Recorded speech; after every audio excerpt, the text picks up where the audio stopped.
lasted for a week, whereas the batteries now in the sort of standard Argo float last for 5 or 6 years. So, I mean, it's one of those pieces of technology that combines a lot of other pieces of technology that has just exploded over the last 30 years and is going to continue to do so. So this is a little diagram about how they work. There's various ways of using them, but this is kind of the standard way that those 4,000 floats work. There are the people that invented this, Ross Davis and others, published the blueprints. So there are 3 or 4 companies that make the robots. This is my company's version of it. It's we licensed some technology from Scripps Institution of Oceanography. Actually, I spun the company out of Scripps when I was director, and then bought it after I stepped down as director because it wasn't doing quite what I had hoped it would do. So just so you know how this works in the university, I was on the other side of the fence, so I was trying to optimize the deal for the university. And so there are license fees that are paid for every one of these floats that is made by the companies who license the technology. And the University of California finally has 2 ways in which this reward of intellectual property can be received. The standard way that the 10 campuses of the University of California use is 1 quarter, 1 quarter, 1 quarter, 1 quarter. So a quarter of the license fees goes to the inventor or inventors. 1 quarter goes to the department, 1 quarter goes to the university, and 1 quarter goes to the kind of central intellectual property office. So, you know, a lot of people used to take that deal. We instituted a separate method which is now very popular with the people that you would know, in that you know, none of us set out to get really rich. And so we have a second mechanism where you can elect to take 60% of the profits from this kind of work into a research fund that is for your group or a set of research groups in the same area. So none of it comes into your paycheck. You don't pay taxes on it. But it's like a research grant that you never have to write a proposal for, and you never really have to account for. You have to spend it legally within the most liberal interpretation of the university rules. But you know, if you have a student or a postdoc you want to send to a conference and you don't have money left in your NSF grant or NOAA grant or whatever, then it's great money. So it turns out, since that scheme has been available, most of the people that you would know have opted for that kind of deal. And so by now, because we've managed to turn the company around and selling, you know, hundreds and maybe thousands of floats, there's a lot of research money around for building the next devices. So here's Russ Davis, and some of the devices that he made. So one of the great things about Argo is because the data is publicly available, people are using it in all kinds of unexpected ways. You may have heard a few years ago the ENSO array, the thing that determines El Niños and La Niñas, was in horrible shape, the thing that measures what's happening along the equator. And so there was an emergency deployment of 41 Argo floats, those red ones, right along the equator. The ship captain had a great GPS and drove right along the equator.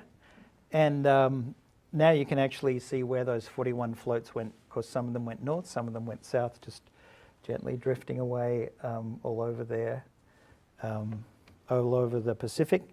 But on the short term, it provided some really valuable data that should have been coming from the moored array that contributed to ENSO. How many equator crossing parties did they have on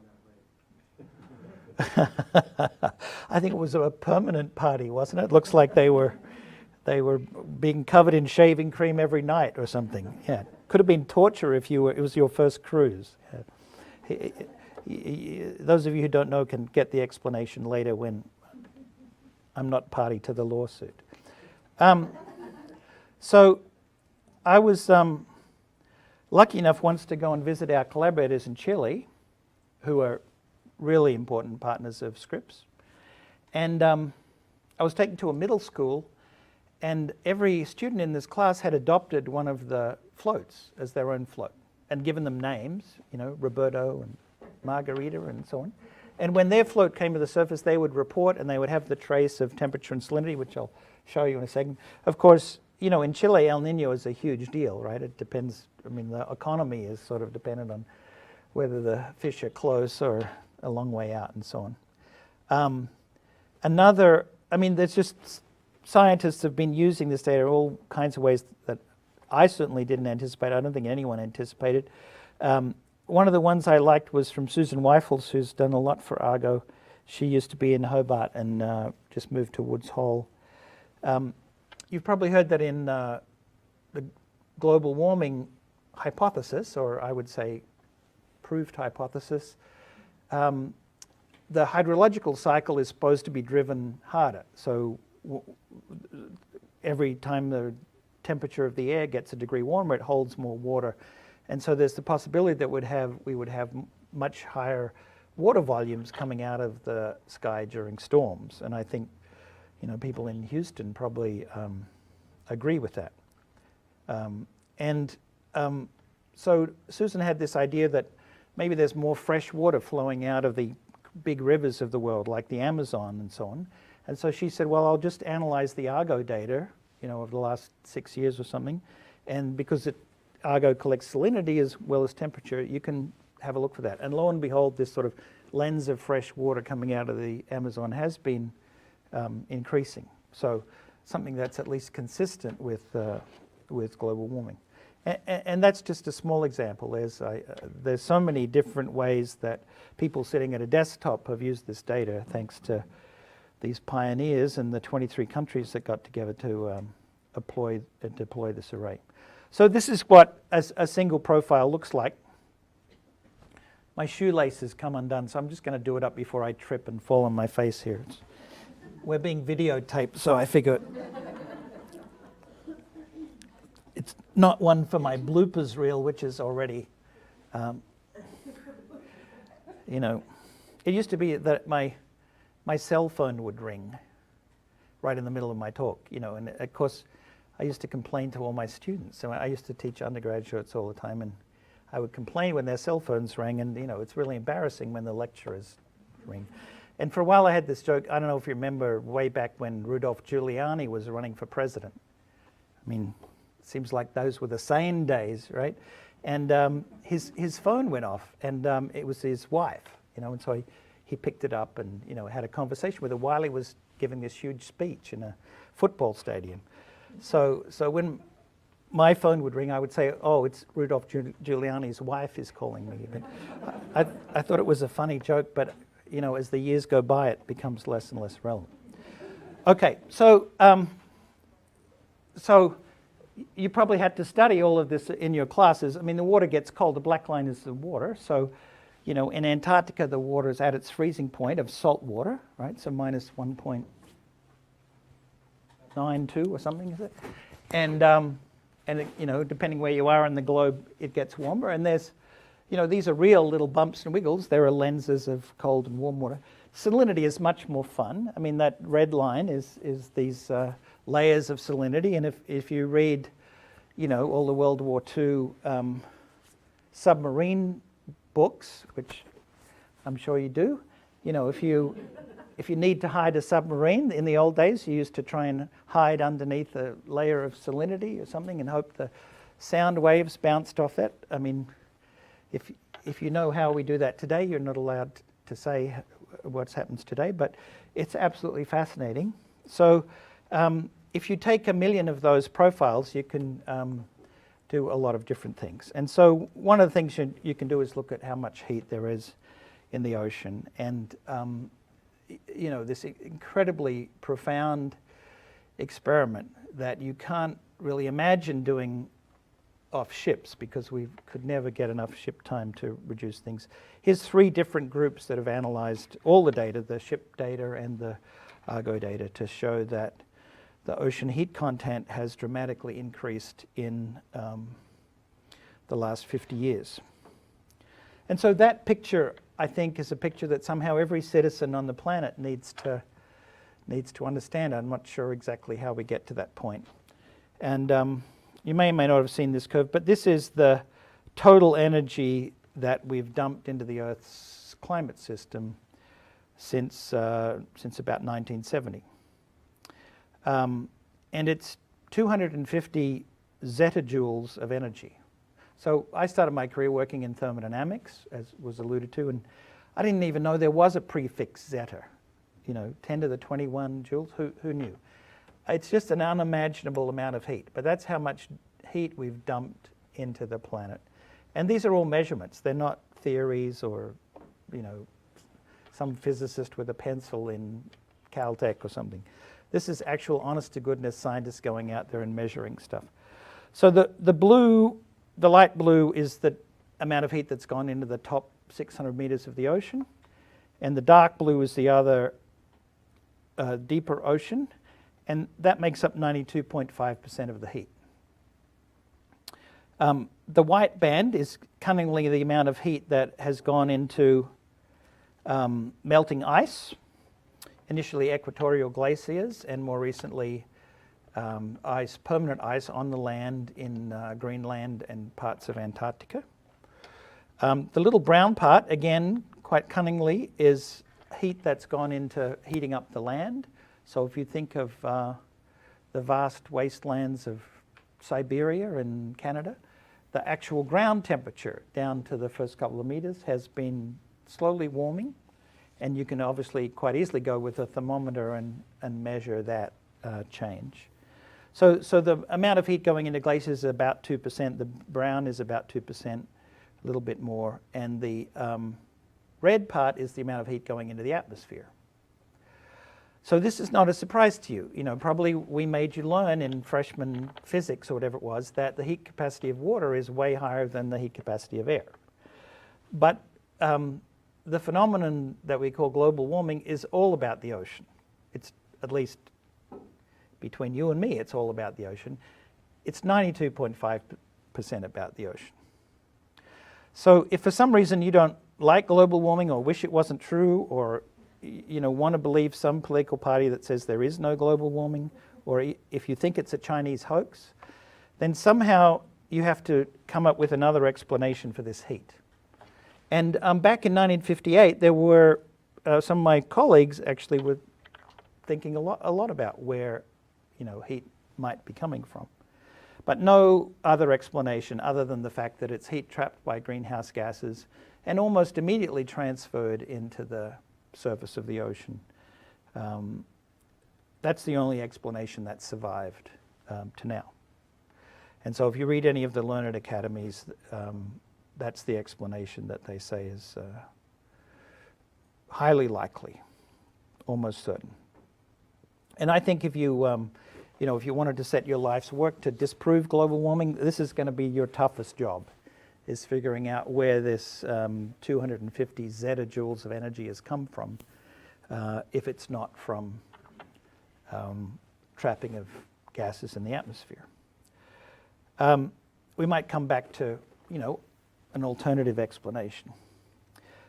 So, since I'm from Scripps, I have to show you our most famous experiment. This is the famous Keeling curve.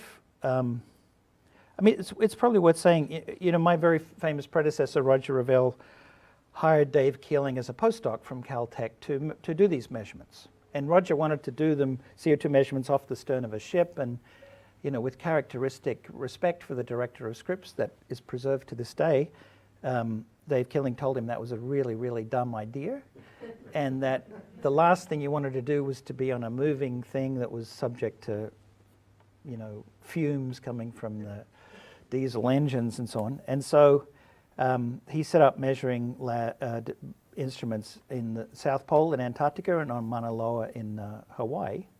And except for 1 month around here in 1964, where NSF cut off the money, that data's been published every month since, although it's quite hard sometimes to find the money to do it. So the atmospheric concentration's gone up 45%. You can do any number of experiments. I find the isotopic experiments most convincing to prove that this is coming from human sources, not some mysterious natural CO2 being released into the atmosphere. If you combine this with ice core data, so say going back to 1600, you can measure what the sort of pre-industrial revolution concentration was, and that whole Keeling curve is the dark stuff. By the way, I'm sure you know all this, but in case you don't, these annual ups and downs are the breathing of the northern hemisphere, winter, summer, with leaves falling and decaying and so on. It's very hard to see that effect in the southern hemisphere because there's much more ocean in the southern hemisphere than there is 80% of the southern hemisphere's ocean. And if you go back further in ice cores, then you see the wobbles in the Earth's orbit. And so you see the CO2 concentration varying between 180 and 280, and then you see this dramatic rise. So of all those experiments, I mean, the satellite measurements on melting ice and isotopic measurements, and now isotopic measurements on the amount of oxygen in the atmosphere. Here's one you can spook out your friends with. If CO2 is increasing, you know, it's 45% increase, something must be decreasing in the atmosphere, right? It's not nitrogen and it's not argon. It turns out it's oxygen. We hardly ever talk about it at Scripps, even though Ralph Keeling has spent his whole career trying to do that. It's much harder to measure the oxygen decrease than CO2. We don't talk about it because we don't want to freak everybody out. It's not like oxygen's going to go away and we can't breathe anymore. But it's an incredibly fine and rigorous confirmation of global warming, right?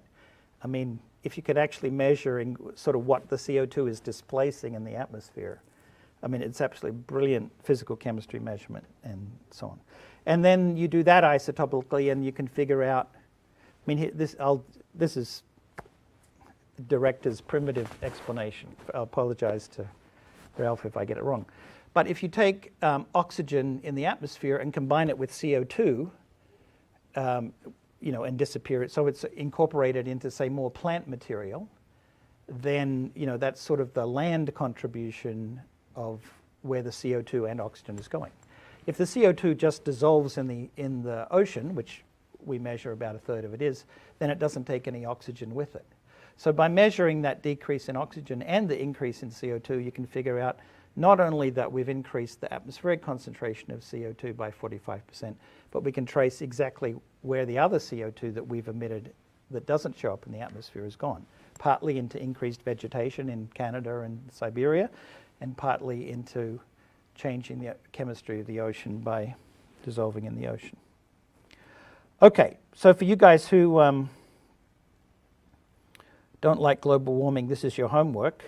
You have to figure out an alternate explanation for this. Okay. Looks like we're about to fasten your seatbelts. We're about to take off here. Okay, so I just wanted to talk a little bit about technology. You've got some of the Slocum gliders. I saw in your wonderful engineering shop here. These are another kind of technology that is going to boom. This is the one we make at Scripps. This one's made at University of Washington and a few other places. If you haven't seen these little things, these are things that go in the ocean, just like gliders go in the atmosphere. And they're just like those Argo floats I talked about, except they have little wings on them. And the instruments inside can move forward and back inside the body of the glider. So if you start this thing by moving the instruments a little bit forward, they're on rails, so you have to use some of the battery power to do that. They have a buoyancy engine in them, just like the Argo floats. Then they'll head down, and they'll start to go down. You reach a sort of pre-programmed depth, and then you stop the buoyancy engine and start to bring it up again. You move the instruments back on the rails so the nose starts to point up. And lo and behold, you're sort of going porpoising up and down through the ocean at about a quarter of a knot. And so I'm sure you have gliders that go all over all over the place here. We routinely, people like Dan Rudnick, run them 600 miles off the coast of California, turn them around, and come back. You may have heard all of these stories, but in the lab, the students have, we paint ours orange. I don't know what the history of that is, but there are some that come back with shark's teeth, gigantic teeth stuck in the metal at the front here. I don't know, I think the orange color irritates the heck out of them. But the beautiful thing about these things is that you can stop them dead in the water, but once the impediment has gone away, because they want to sink, and then because either they're going up or down, in this case down, they're going to eventually start off to their location. So just to give you an idea of how versatile these things are, this is an experiment that Scripps has been doing for longer than CO2, so longer before 1958. These are transects off the coast of California. You may know at Monterey there used to be a lot of sardines, and then there weren't. All these sardine canneries that they made one of the factories into this fantastic aquarium, Packet aquarium. So we've been tracing these lines every 3 months forever. But of course, like any ship time, it's incredibly expensive to do that every 3 months. We've measured the concentration of little fingerlings and tiny fish for 34 separate species for over 60 years. Amazing data set that some students are working on just to analyze what the heck is going on. So, one of the questions is, can you replace these by these gliders? And so here's a little example. Let's hope this movie works. Here we go. So here's a glider on a pre-programmed path. I don't know, it was a little reluctant to get going. So you send it out along the transect. It comes back, it's a little south of where it needs to go. Then it's time to go out again. And it's porpoising up and down. And then because it's in the California current, one of these eddies just went by, one of the gyres, and so it gets dragged out of where it's supposed to go. But darn it, because it's got this internal navigation system, when it's out of these incredibly strong currents from the eddies, it goes back onto on course. So some of my colleagues have done experiments in very high current waters. Maybe you have colleagues that have too, but they do these experiments off what the Navy calls the Western Pacific, and you and I would call the coast of China, where there are incredibly strong currents, and they're able to move these experiments around. And so, every week it seems someone's coming up with a new kind of detector that can be entered on these gliders and also the Argo floats. So it's sort of beyond my imagination what people are able to do. There's a website now called biogeochemical-argo.org that has a list of there's a committee that's thought, apart from salinity and temperature, what should we be measuring in the Argo array? And there's a whole lot of sensors that have been developed, pH sensors and all kinds of things, dissolved oxygen, obviously, dissolved CO2, a whole lot of things that if you're a biogeochemist, you'd like to know about the ocean. So that's a new program that's sort of just getting away. Now, I wanted to show you some of the things we're doing in the company. One of the things I would like to do in this talk is to say to you, if you ever have a chance to start a little company, grab it. I know my colleague Professor Wilson has an osmometer company that's a real delight. I mean, it's not necessarily going to be a huge money spinner, but there's a real discipline to it, and there's a real joy about making robust instruments that work and that you and your colleagues can do real science with. When we started the company in Scripps, it was first of all supposed to be an example because we didn't have a tradition, even though UCSD that Scripps founded back in 1960 had spun off 800 companies, including Qualcomm. Scripps had never founded a company, and so we were trying to make it easy for people to do that, and so this was one of the first two companies we spun off. Unfortunately, it was right at the end of the crash, so the initial investors were I want to find the right generous word. Suboptimal, I think, is the right word. But the other thing was it was clogging up the Scripps machine shop. You know, we're lucky that we still have marine labs that have machine shops like you have here, but you know, around the world, a lot of machine shops have been lost. And they're supposed to make prototypes and new things, but we were always making Argo floats for our friends, and you know, Japan wanted 12 and France wanted 18 and so on, and it was kind of jamming it up. So we thought, we'll make a little company that does that, and we can figure out exactly how much it really costs to make an Argo float rather than have our graduate students assemble them. And so the company did actually provide a couple of advantages, so our machine shop could get back to work. But one of the other things is we wanted to make some new products. So here we are up in the air, and so we thought long and hard about an acronym that would make sense. And so this is a little version of the Argo float that's air launched. If you wait a little bit, you can see the parachute come out. There it is. So you don't want to have some poor airman have to stand at the back of a C-130 and do it. So this is a pretty standard sized aperture in a lot of aircraft that are fitted out for atmospheric research. So that one just went straight down the chute. Obviously a lot safer than standing on the deck. And so, you know, when you're no longer an administrator, you can have lots of fun. So we'd never thought about, you know, who do we go to get a parachute? You know, so we're thinking, well, you know, these things cost $25,000. Special deal for you, $15,000. So if we make them and, you know, they fly out to where you want to deploy your instruments, the parachute better work. You know, you can't have the instrument plowing into the ocean at terminal velocity. So we thought, who makes parachutes that work 100% of the time? And the answer is whoever made the parachutes for the Apollo missions, you know.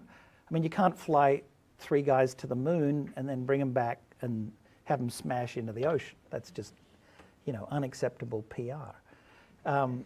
So we went to them, and boy, they promised to make us parachutes that would work every single time.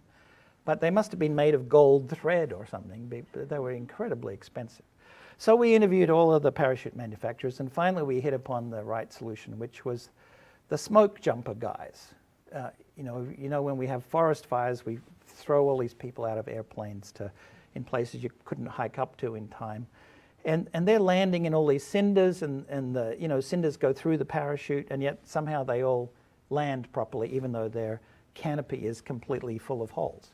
We thought, those are the guys we want, because we're going to throw these instruments out of the plane in the middle of hurricanes and so on. And so they're the people we buy parachutes from. But who knew, studying physical chemistry, I would go to interview parachute makers. Here's a couple of other products that we developed in the company, and they're all based on the same buoyancy engine sound. This is one that is a bit like, this is a big one we threw out of the back. This is in the case. This is a full 2 meter sized Argo float being thrown out of the back of a, and if you turn your head or you live in Australia or something, you can see this one. Sorry, my editing skills are a bit primitive. So this is a float we developed for the whale guys, and you have some of these bottom-dwelling floats up here. Bebops, are they? What are they called? These ones we have little fins on. You can lie on the surface, and so the idea is you can just lie on the surface until you get some kind of acoustic signal. So, you know, there are quite a lot of scientists now, like John Hildebrand at Scripps is one, where people have identified individual whales by their song. You know, so John, Mary, Fred, whatever. And so if you have a fixed detector lying there, which is pre-programmed with the songs, you can recognize when a particular whale comes past, and then it triggers this thing lying on the bottom, and it comes to the surface and reports that fact and says, you know, Mary's going 2.5 knots south-southwest or whatever. Sorry about that. Let's see if I can get this movie back. Here we go. So we're you know, these are things just like the other Argo floats and the gliders where, you know, the engineers invent something and then people come up with totally unexpected uses for it. And so these days we have quite a few customers who want to have many of these things all communicating with each other under the water, and maybe on average one of them is at the surface at a time, or in any 15-minute period there's one on the surface. So, you know, we're only just getting started in the underwater robotics era. Batteries continue to get better all the time. Our communications are much more robust. So we used to use a satellite. Now we use the Iridium telephone network, which allows us not only to suck all the data out much more quickly, you know, sometimes tens of seconds, but we can also reprogram the float. So if we do something, especially in development mode, where we want to change the depth it goes to, or how often it comes to the surface, or whatever, we can completely change the protocol. How am I doing for time? I thought I would show you just a few more things. Again, I think people have done a bit, but we're able to do more now. This is the movie director Jim Cameron. So he's not making movies like Avatar and so on. He's a real underwater nut, you may know. I'm lucky enough to have him on my board for some time. This is my colleague Doug Bartlett, who was the chief scientist on this cruise that very brave Jim Cameron went. And this is absolute genius, a guy called Paul Allen, who's an Australian engineer who built this thing. This is a little one-person sub that Cameron took to the bottom of the Mariana Trench a few years ago. He studied yoga for a bunch of years because he's inside this glass cylinder that sits in the middle here. And, you know, he's the tall guy, but he's kind of crunched up for however many hours it takes to get to the bottom of the Mariana Trench. And what I love about his design is that it's designed to go up and down in the water very quickly, and it's really clumsy going horizontally across the ocean, which, you know, of course you want to do when you get down to this lifeless bottom area. Of course, everyone else who's designed these things has something that's, you know, like a Formula One racing car. I mean, Branson developed one like that sort of was supposed to go across the bottom really quickly. But it was really clumsy to get down. You had to lie down in a harness and have your head below your feet for hours while you got to the bottom. One of the neat things that happened when Cameron did his trip, which was incredibly brave because he lost the hydraulics going down and he still went down, which, well, I'll tell the whole story. So he did a bunch of dives, and then he said to me, you know, I'd like to give you this submarine. And I said, Jim, look, you know, you've been terrific and you've done all this other stuff for us, but I can never use this submarine because my occupational health and safety office will never let me put, you know, even my most hated colleague as a single person in this sphere. So I mean, I just can't use it.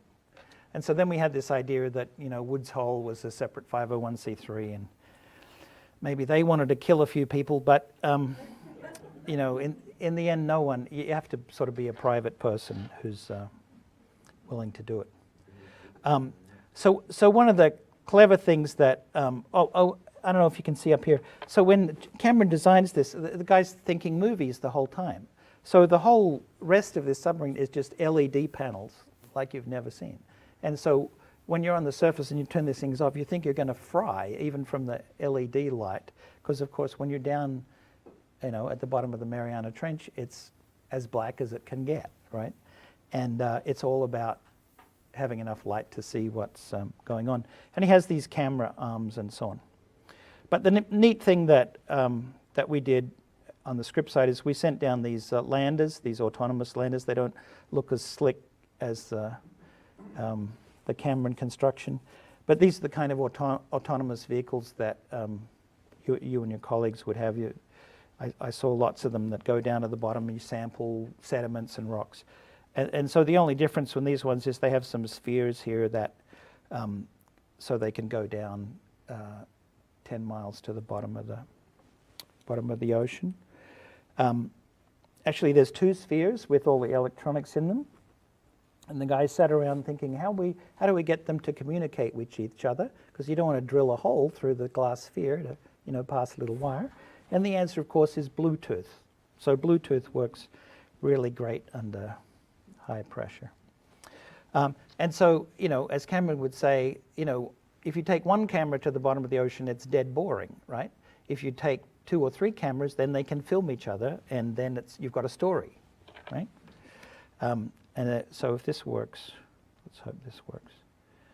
Yeah, so this is actually not in the Mariana Trench. This is on a test dive, but there's a few life forms around.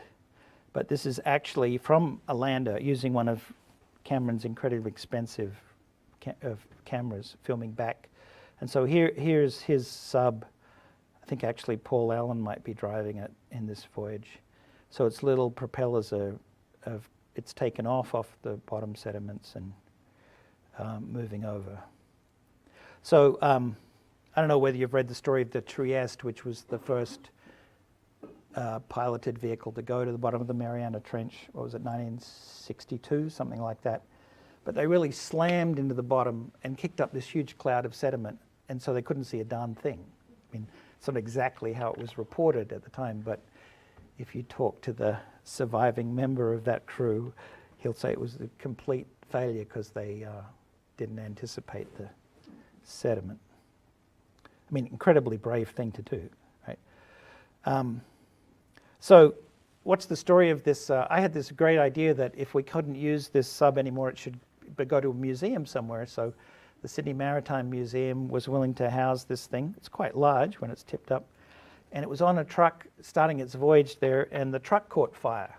And so all of this green plastic melted. And of course, it's the United States, so it's in court. Whose insurance is it in? Okay, so if I have a few more minutes, let me see how I'm doing here.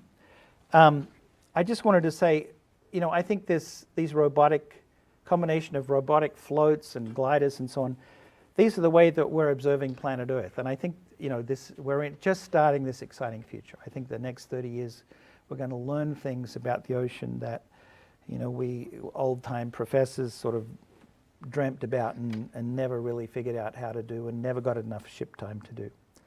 I just thought it was worth just going quickly over a couple of other global arrays. This is sort of to cheer me up because, we're at a tough time in science in the United States right now. This is a seismographic network. So Scripps operates, I don't know, a third or a half of these things, and some of them are in quite nice places, little islands in the coast. Some of them we have seismic detectors now that sit on the bottom and have solar panels on the surface and a little cable. But, when you hear that North Korea's set off a nuclear explosion, this is the same array that figures that out because you can see from the S&P waves whether it's an earthquake or, a localized rocket man explosion. If you're not in this field, then you should know about this thing called USA Array, which is I'm enormously awed by this country that it had the wit to put this thing together. So the idea here was that we'd cover the United States with seismometers, and the budget was cut, so there was only enough for 1/5. So the seismological community said, okay, that's cool. We'll start over here in the West Coast and then we'll just move them every year. So this is where they were after a couple of years. And some of them were left behind, and like some of them, I know the state of Utah got so much information from one detector, said, well, look, we'll buy that one from you. We'll give you the money. You can buy a new one and put that in Missouri or some god-awful state. Take the detectors and put them in the humid states. We want to keep them in the mountain west to do their job. So these are like the leave-behind detectors.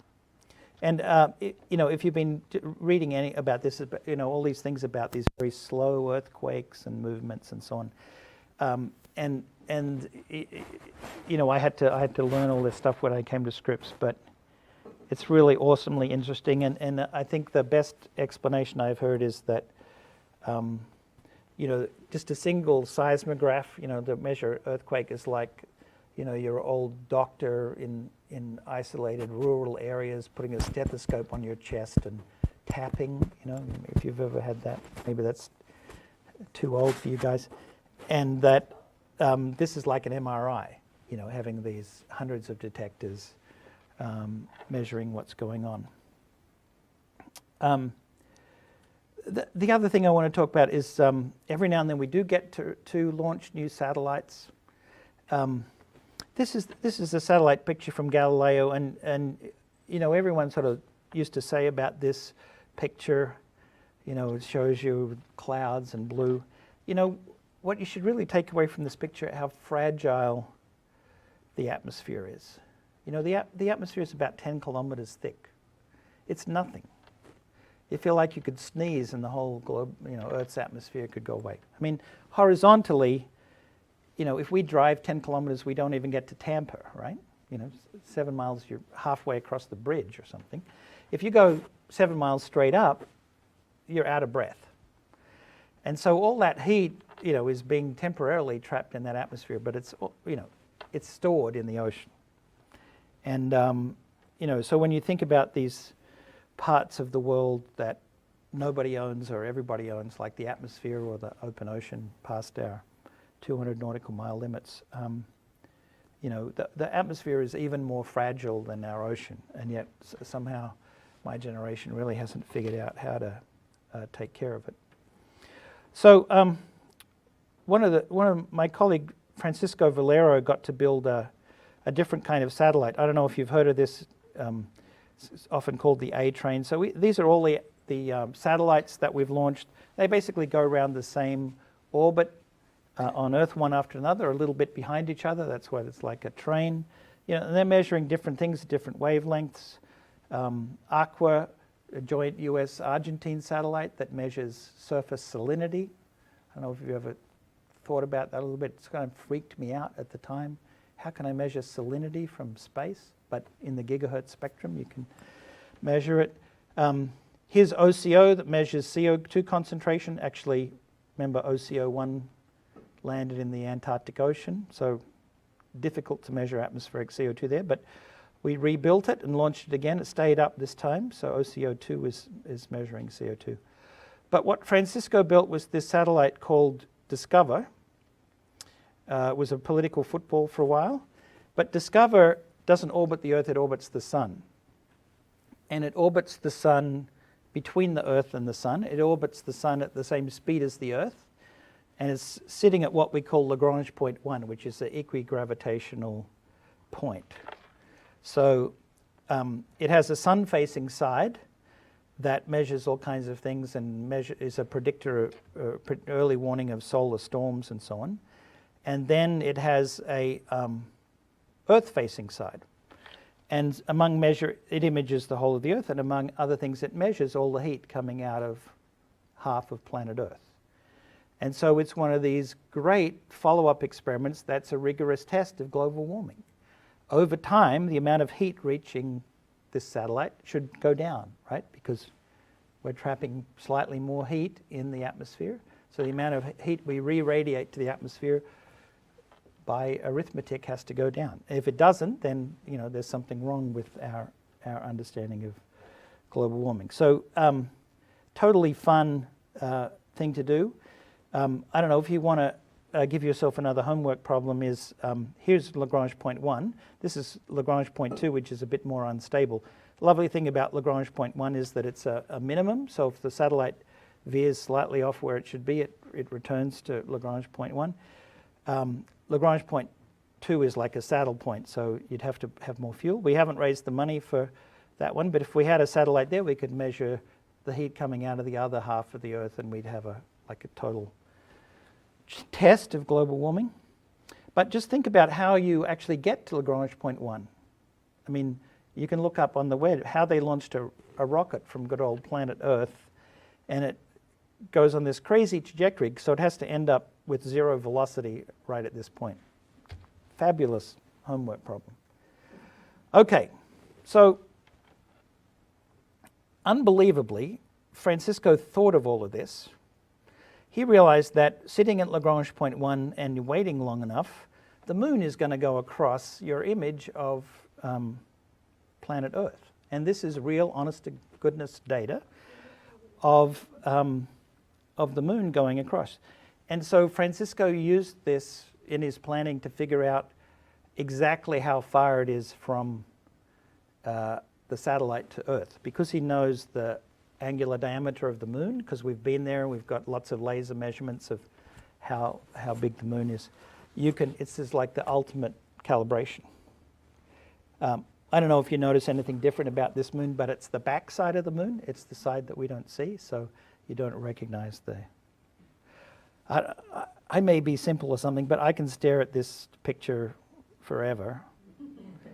And I'm just in awe of scientists who can think of all this stuff. Why is the moon orbiting so fast around the Earth, since the Earth spins once a time underneath the moon every day? Well,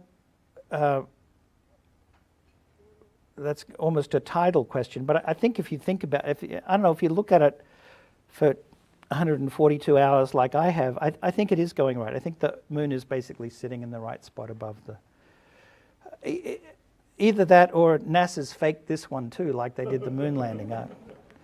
You know, you're gonna believe what you're gonna believe on... So actually there's... I think this website is still good. Okay, so it's time for me to stop. So what's my message? I think we're just entering this, it seems like we're getting a lot of data robotically, but I think it's just the beginning. One of the things we're lucky enough to do in the company is we just won the contract to build deep Argo. So the current Argo experiment only goes down to 2 kilometers, and we sort of lose track of the heat a little bit. And so we're going to go down to 6 kilometers, and the committee, Deep Argo committee, had all these specifications. All the companies designed their prototypes, and actually ours was the only one that worked, so I guess they had to give us the contract.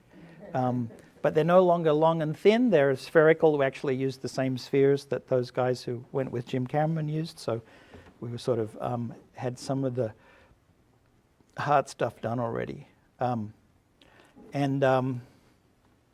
I already mentioned geochemical Argo, which I think is going to be incredibly successful. So I can imagine a robotic age in your lifetime where, we're sampling a whole lot of biology of the ocean, and maybe we never bring the samples back.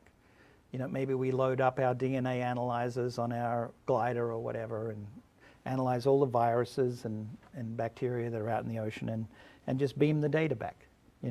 We already have flow cytometers and all kinds of things out on the robots, so it's not out of the question that we'd be able to do that. So I encourage you to think about this, and also about how maybe sometime you'll have the opportunity to have an instrument company, and that it's tremendous fun. It's a different way of thinking. Sometimes it's a nightmare in the beginning when you're making the monthly payroll and so on, but it's tremendously rewarding to be making reliable instruments that you're able to distribute to your colleagues. I had a fantastic time as director of Scripps, and the biggest thrill I got was to be able to hire about 45 new investigators, and there they are in all their glory. So thank you for attention. I'll be happy to try and answer questions.